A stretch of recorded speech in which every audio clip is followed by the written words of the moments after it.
It's been just over a year since the Perryton fire burned 318,000 acres across multiple counties in the Texas Panhandle. The fire devastated many ranchers, including John Erickson, author of the Hank the Cowdog series.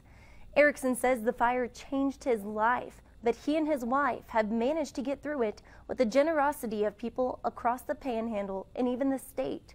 And he hopes to demonstrate that Panhandle spirit through his soon-to-be-released book, The Case of the Monster Fire. This is like no fire we've seen before.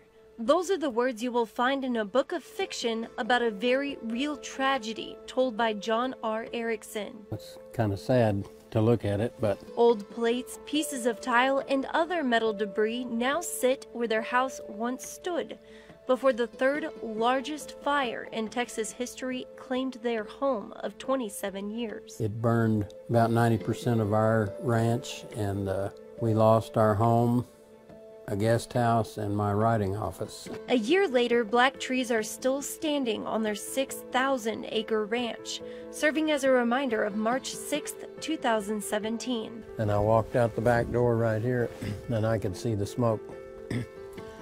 Well, I guess it would be right over here. Erickson's son, Mark, was the one who discovered the ashes of his parents' home the next morning. He said, "I've got terrible news. The house is gone." I said, "How about the bunkhouse?" "It's gone." "How about my office?" "I haven't been there yet, but it can't have survived." The ranch was, all smoldering, and a lot of it was on fire, and the whole drive-in was through this sort of smoking inferno.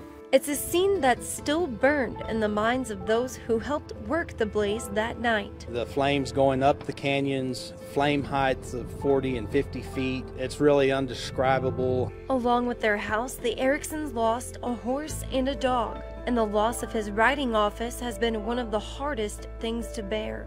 I had my own personal library of history books by Texas Panhandle authors, and I wrote in journals a lot, and I had a stack of them that wide. Poof, all gone. Despite the devastation, they are moving forward. As Job said, "Naked I came into this world, and naked I'll leave it." And that's about all you can say when you lose everything. But they didn't have to suffer the loss alone. And I was getting calls from people all over the place. Two guys showed up with trailer loads of hay from Floresville, Texas. It was over 600 miles. Fan mail still sits on the floor of their current living room, all with messages of support for the children's author and his family. And with every hay bale brought in, every person brought a light to a dark memory. It was a devastating experience for us because we lost so much, but it was also an inspiring story of how a community rallies around one of its own. After the fire, Erickson began recording the events on paper as though he were making journal entries. He wrote a nonfiction book about the fires of 2017 and also the fires of 2006.